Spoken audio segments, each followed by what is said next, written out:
Microphone's on. Hello everyone. Thank you very much for coming.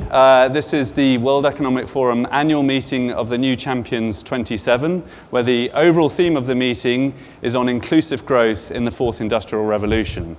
Thank you very much for coming to this press conference, where Boston Consulting Group, they will present some of their latest research and analysis on China's consumption economy.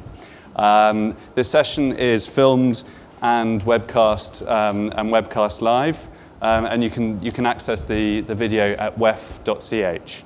I'm delighted to be joined by, on my immediate left, Carol Liao, who's President of Greater China at the Boston Consulting Group. Also, I'm joined by Dr. Hongbing, who's Director of AliResearch, and also Jeff Walters, who's Partner and Managing Director of the Boston Consulting Group. So, without further ado, I would like to ask Carol to introduce some of the findings of the research. 大家早上好。 Good morning, everyone. It's my great pleasure to jointly release our research on the new trends on the consumption trends and consumption economy in China with Alibaba. And in recent 2 years, we have made a lot of insights and survey on the consumption economy with Alibaba.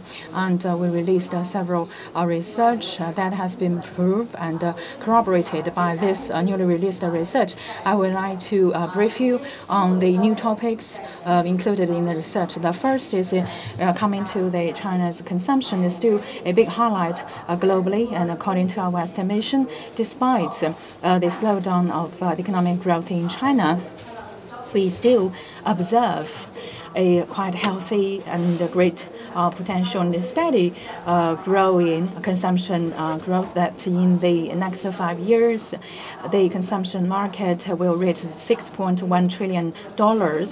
And in terms of the growth rate, the general growth rate is about $1.8 trillion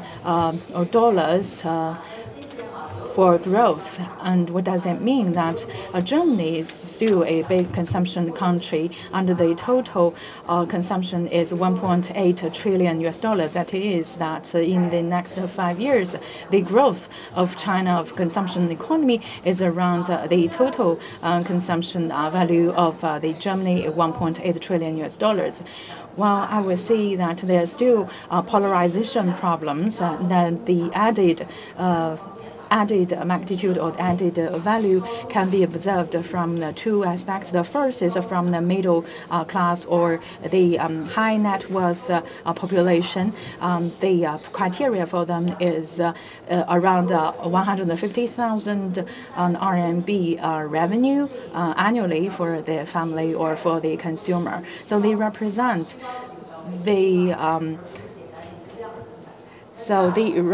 the high expenditure. Well, a second source comes from the younger generation that born after 1980s, 1990s, and even 2000. And they become a driving force for consumption and contribute 11% to the consumption growth, representing a 60 to 70% of the growth will come from these newer generations. And another aspect is from the e-commerce platform, over 44% of the growth coming from these e-commerce platforms. So this represents all these big trends globally. And I will see that many famous brands encounter the great challenges despite the rapid growth. But we see the polarization, the double track phenomenon. So there are still problems and challenges. So the individual consumers may have more individualized and tailor-made requirements. So to meet up with their demand is no longer an easy thing, just categorized simply by their education, by their age column, by their level of income. So we need to further categorize those customers and segment the market according to their characteristics. For example, we need profiling the customers like in the top-tier cities, the male consumers spend more time on shopping online about the fashionable products or the cosmetic products. And 80% of the male consumers believe that cosmetics are really important for the male consumers. So I would say that they are the big contributors for the consumption economy too.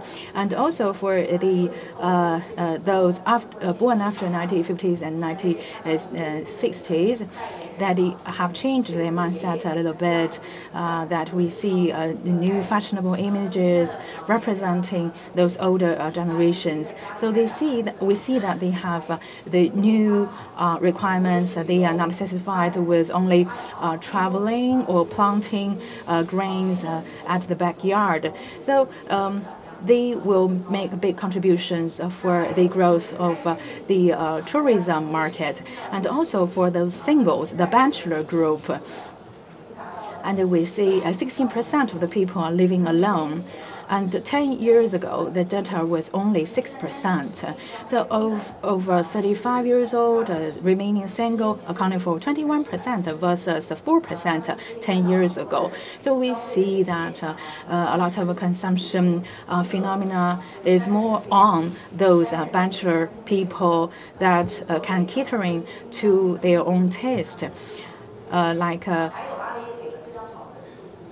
the smaller refrigerators. And then Alibaba also categorized and profile a new group of consumers that is an environmentally friendly group, accounting for 16% of the total, because they are really serious and meaning business for the environmental protection, and they would like to pay higher or pay more for those environmentally friendly products for real. And also those care so much about customer experience, and we see the extreme sports like climbing and other kind of extremist sports that bring along a lot of revenues for the brands and for the companies. Now I would like to hand over to Mr. Gao from Ali and my colleague from Boston Consulting Group for more sharing.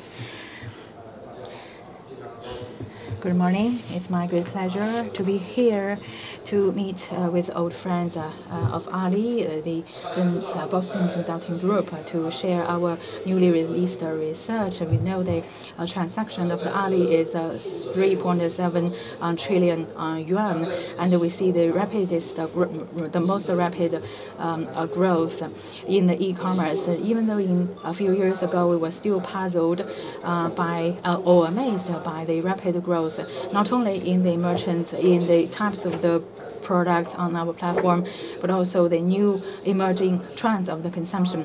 But what amazed us or what puzzled us is how to maintain this sustainable growth and how to strike a balance between the merchants, the consumer, and the government policies. And all those need to be dealt with, and we cannot solely rely on Ali itself to deal with all these issues. So that's why we rely on the top-class company, Boston Consulting Group, to help us based on the data of Ali platform and all the case studies of Ali, as well as their knowledge and insights on the macroeconomy of China.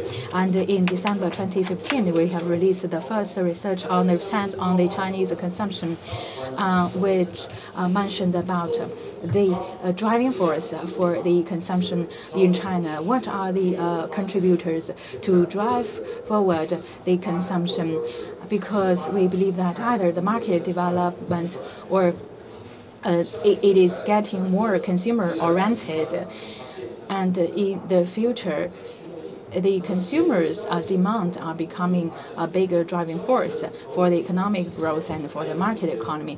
But within the consumers, there are different categories of the consumers, the younger generation, or especially the younger generations during the digital era, that they are more used to the AI, to the mobile technologies, and supported by those digital and mobile technologies.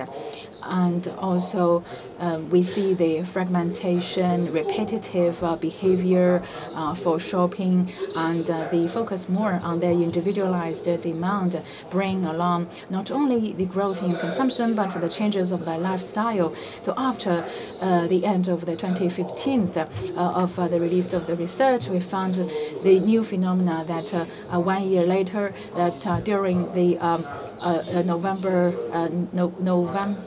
11th, the Singles Day last year, where we have the transaction of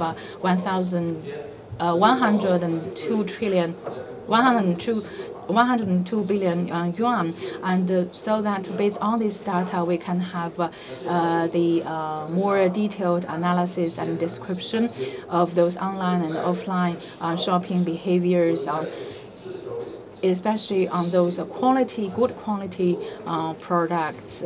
So we can record all these data. So I invite you to read through our research to know the trends of the consumption, and I believe there is still more room for us to provide more insights on the consumption. Well, given our limits, given the globalization trend, we believe that the consumption will become a very strong and powerful source for the economic development. I believe that everyone is interested in that, and we will continue to do this job in the cooperation with Boston Consulting Group. Add a few remarks about what this means for companies in China, right? So I think we've heard, at the beginning of the session, the significant growth of consumption in China, a new Germany being added over the next 5 years, $1.8 trillion of incremental consumption. So that is the good news. I think as many companies operating in China know, that doesn't mean growth is easy, right? Growth is actually very difficult here. And over the past few years, we've seen many companies succeed, many companies struggle. And so why is that? What do companies need to know in this new consumption economy in order to win, right? So first of all, I think what the research and the data shows is, unlike the past 5 years, unlike maybe 10 years ago, we have a bigger difference between the parts of the consumption economy that are growing and the parts that are not growing, right? So for example, in many categories, because of the growth of the upper middle class, you will see the premium portion of the category growing, the value portion of the category not growing as much, right? So all in all, I think what this means for companies, and based on our research and our work with companies, is that the average is dead, right? The average does not help you with the strategy in China anymore. You cannot think about the average consumer, right? You cannot think about the average top-tier consumer. You have to think about the single. You have to think about the woman who's 32 years old and has traveled abroad. What does she want? So you can't think about the average consumer anymore. You can't think about the average category, right? Is it beer? Is it appliances? The average, the growth rate of the average doesn't matter. What matters is what parts of that category are growing, right? So averages are not a successful strategy, right? The average is dead for the consumer in China. I think what the research also highlights is increasingly the way consumers are spending their time is very different than it used to be. And this has significant implications to companies operating in China. So in the report, we highlight that close to half of new consumption growth will be coming via e-commerce and online, which is a staggering number when you consider that that's half of a German implication of that. And I think that goes with it is where consumers are spending their time in media, right? So it was only a couple years ago, right, in fact, that time spent online became over 50% of media consumption for the consumer in China. And actually, if you look at last year, time spent on the mobile phone is now 3 times spent time on the PC. And that's something that changed only in the past 2 or 3 years. So what this means is that the pace of change has dramatically increased, right? I think it's what much of our data highlights. And therefore, what we would say the playbook for winning in China and winning in the consumer market, the playbook that worked in the past 5 years is not the playbook that's going to work in the future. It has to be upper middle class focused. It has to be de-averaged, right? Can't look at average consumers anymore. It needs to be online. It needs to be mobile, right? It needs to be looking at specific categories, specific consumers, and saying, what are the technical, emotional, other benefits that are going to delight her? And she has the means to spend more because her income is growing, but how do we give her the motivation to spend more? Because I'm delighting her with the right product in the right place, both online and offline. So overall, I think we highlight significant opportunity here, right? Let's not get distracted by the headlines about GDP and make us forget, how much consumption continues to grow. It's a staggering set of numbers, but we also would argue that companies cannot be complacent. They cannot use the strategies of the past to win in the new consumption economy in China. It's a set of new strategies that are necessary to win here. So thank you very much. I think we'll go to some questions now. Yes, I think we have some microphones. Can we see see for any questions? I think we have a question here. Yeah, John Corrigan, Wall Street Journal. Mr. Walters, you mentioned online consumption of entertainment or content. Can you talk a little bit about that? About the in China, the growing video revolution, video streaming, and how that compares to the rest of the world? Yeah, I mean, I think probably it's a great question. I think one of the most important takeaways around mobile in China is this is probably the first major consumer market in the world where we've simultaneously had the growth of the middle class happen while everyone has a smartphone, right? So these two things have happened together. When you look at the Western world, it was the middle class grew many decades ago, and then smartphones came later. So here we have a set of kind of media and entertainment options and behaviors that are coming out of this context. What that means is, everyone is comfortable, frankly, living their life on their smartphone, right? It is the navigator. I mean, if you spend time in even a top-tier city or even a low-tier city in China, it is the kind of this control hub for your life. And so therefore, I think we would find it very unsurprising, given the amount of time spent on the mobile phone, that this has become an entertainment hub as well, too. And so entertainment, streaming video, et cetera, news aggregation, the pace of change is going to be incredibly fast, and I would expect that the innovations and the things that we see here in this market probably increasingly don't look like those that we see in other markets because the context is so different. We see other questions? Have a microphone just there for the gentleman here. I'm from 21st Century News Report. I have a question for Liao. How do you see the foreign brand in the Chinese consumption market and the changes of the domestic brand as well as foreign brand changes? And also my question for Mr. Gao, how do you expect the retail's online and offline separation? Because everybody is talking about the combination of these two channels. So what are the challenges out there? Well, first of all, the brand is a dynamic thing. And in looking at the general data for the quick consumption products for over the past few years, the Chinese homegrown brand has gained great portion of the market. Well, according to a variety of the brands, we need to look at the drivers behind it. For example, the focus on production, environmental production, etc. And also we need to see the personalization trend, and also the personal care product and home appliances. I think the homegrown brand is growing very fast and very quickly because the products are being innovated in a fast manner, and also quick to get into the channel and getting close to the customers. I think those are all the advantages from the food and beverages, especially the product-related, the infant-related product. Foreign brand, I think products are growing fast, and especially they are more concerned about the eco-friendly and quality, etc. And also people have confidence in the foreign brand. And indeed, we have seen the growth of the domestic brands in different categories. Or conversely, in other areas like sports products, Nike and Adidas and those international big names are still growing very quickly. Coming back, I think compared to the Chinese brand with international brands, and each of them have their own advantages in different ways. Yes, you asked about the offline and online market. How do we compare it? According to our observations, last year on the 11th November, we have seen the mobile end, the consumption of the mobile end is accounted for 82%.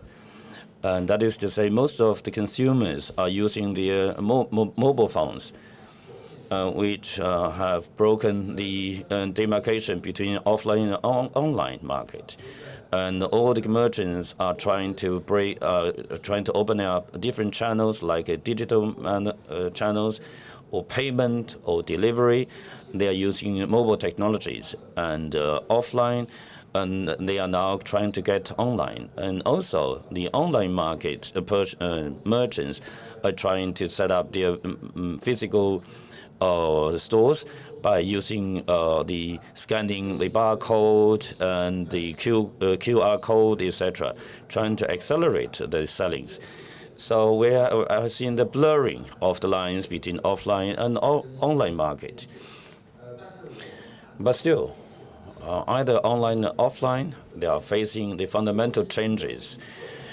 If we use I think the e-commerce of Taobao, buying the products on shelf are changing, and they are using new ways, like scanning the barcode. It's still a traditional way.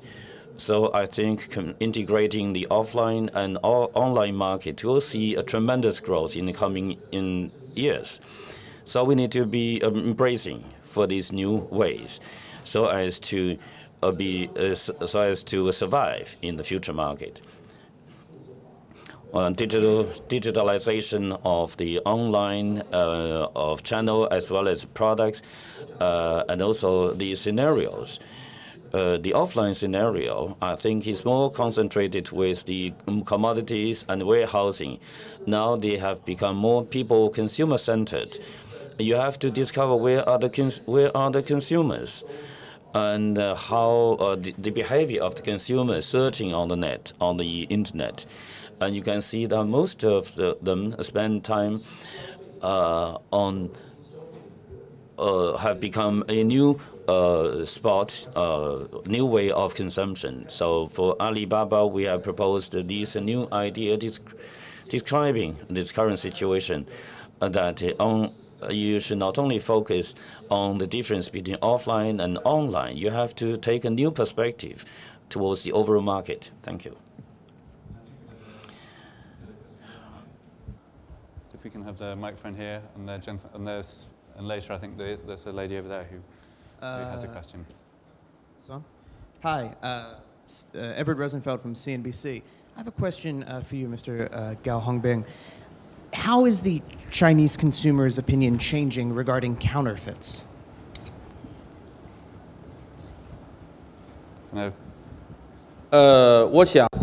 Well, first of all, individually look at the consumer, they have a different point of views, because this group of consumers portray, there are over 450 million of such consumers, either at Taobao or Tianmao.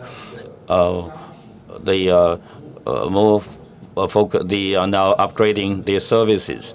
We are looking at the Alibaba platform. Large amount of the merchants and also traditional chain stores offline, including manufacturers, have come on the platform, meaning that they are now trying to improve the quality of the products. Indeed, there are some fake and counterfeit products sold online.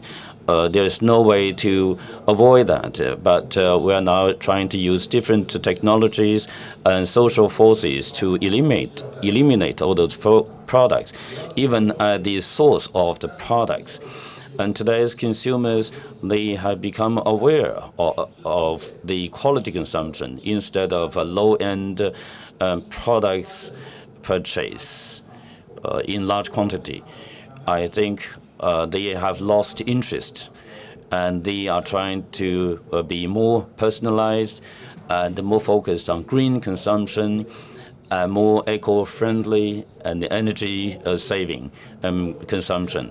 And therefore, they like more high-quality, the genuine products. For instance, currently the Haitao,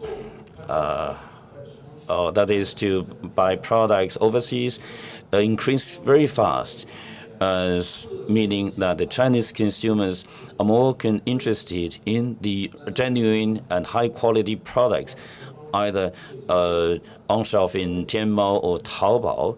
And those consumers have become the mainstream, and those consumption of high quality have become a trend. That is to say, this is a force for driving out those the fake products, because consumers are more embraced for those quality products. I think the young consumers today, compared with the previous generations, are more focused on more quality brand aware. According to our report, there are many of such descriptions, and a large amount of data have shown this trend clearly. I think over time, the Chinese quality consumption will be elevated to the first level in the world. Thank you. From the lady on the front, we'll come to you in a moment. There was another question over here. Liao with 21st Century Business Herald. I have a question Oh, Mr. Waters, sorry. So I was wondering, do you have any observation on the fit industry in China? Because like suddenly overnight, people start talking about yoga and CrossFit. It's just like a big change happening here. So I was wondering, do you have any observations on that? Thank you. Well, I mean, I think the examples you give are they're a perfect illustration of what we describe in the report as consumers looking for self-fulfillment in many different ways, right? So there's not just one way in which people spend their free time anymore. It's quite personalized in terms of how people spend their free time. So I know when we look at athletic shoes, for example, many years ago you would find many people use them just to take a walk after dinner, right? Where now you see, if you are in the streets of Shanghai, the streets of Beijing, you see runners going by every morning. You see a proliferation of yoga studios. I think that's just one example. We see the growth of hardcore sports like rock climbing, right? So there is no one way in which the consumer now spends her time. There's a really broad, diverse set of ways, right? And that diversity is brought about by kind of feeding those interests, oftentimes by learning about the new trend, the new behavior online, right? That's where you can get information in a very quick and rapid way. Hence that's why we say companies have to be figuring out how do they reach their consumer online as well as offline. That's one of the keys going forward. We have 3 minutes left. The microphone is with you there, and I think there's a gentleman there. Hi, my name is Sayuri Diamond from the Japan Times. I have a question about, because I'm from Japan, and a lot of Chinese people are coming to Japan to travel. And it seems like the Japanese economy almost depends on how many people coming from China. And I'm wondering if you have any estimated figures of overseas Chinese travel market growth, and also what kind of products they're going to be looking at to purchase overseas. Thank you. Anyone? Okay. Just one moment, and can we have the question from you as well? We'll come back to you just in a moment. I'm with the German business daily Handelsblatt, and I have one question for Ms. Liao. You just gave the example of the sports industry. Taking the results of the study into account, how is it changing? You mentioned foreign brands such as Nike and Adidas in comparison to domestic ones. And allow me also a question for Mr. Gao. And that is, how is Alibaba using this incredible amount of data now for additional services such as Sesame Credit? How is it being implemented, and what impact does it already have on, for example, loans or services being provided by Alibaba? Thank you. Okay, so we had 3 questions there. I can do maybe just one sentence on the outbound travel, and then we'll go to the other ones, right? Yes. So I think one important thing to know about the outbound traveler is it's also a very good illustration of, or a barometer of, the growth of this upper middle class. Because the income at which you typically start traveling abroad is where we actually define that upper middle class threshold, right? So we talked about that's the big growth driver going forward. That's why you continue to see, in the streets of Tokyo, more and more Chinese tourists arriving. I think outbound tourists now exceed about 100 million people per year in China. And it's expected to grow pretty quickly, kind of in parallel with the growth of the upper middle class. Well, maybe just add to that. Yeah. We actually had our BCG global partner meeting not too long ago in Tokyo, and the Prime Minister Abe came to speak, and also asked for more tourism, to go to Japan. It's still a very hot destination, for Chinese people. But I have to say, Japan got competition. From the Ali data, you see there's a rising interest in some, very, in the past, people hard to imagine, but now very interesting place like the North Pole, South Pole, Africa, Middle East. So people are really looking for diversity. I think the same answer go to the sports sector. Still, a lot of drivers still support the sector to grow very rapidly, because of all the information we highlighted earlier, right? Upper middle class growth, young generation, growth.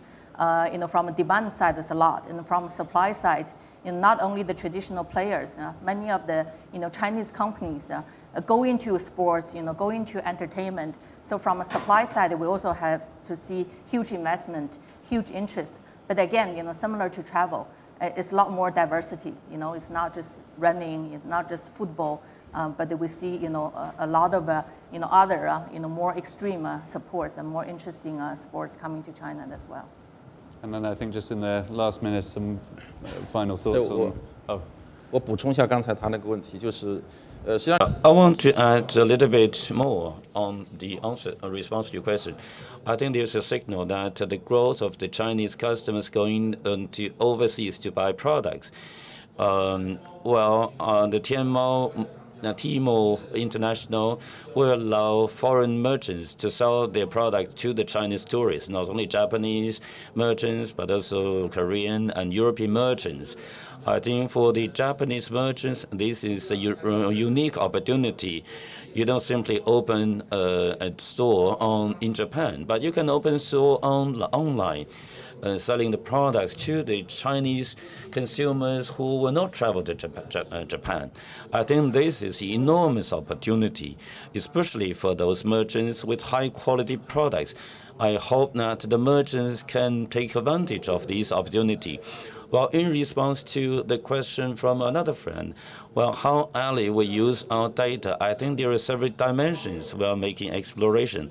On the one hand, in transactions, either for consumers, merchants, and product, data are on the data, and from which we can generate great values.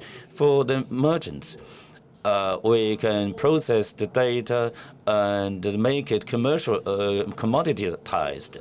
And for the merchants, we provide the product, the data product. All the merchants can use the tools and data to record the transactions of each consumer, its behavior, and the processing of transactions, and the comparison between the different merchants and industries.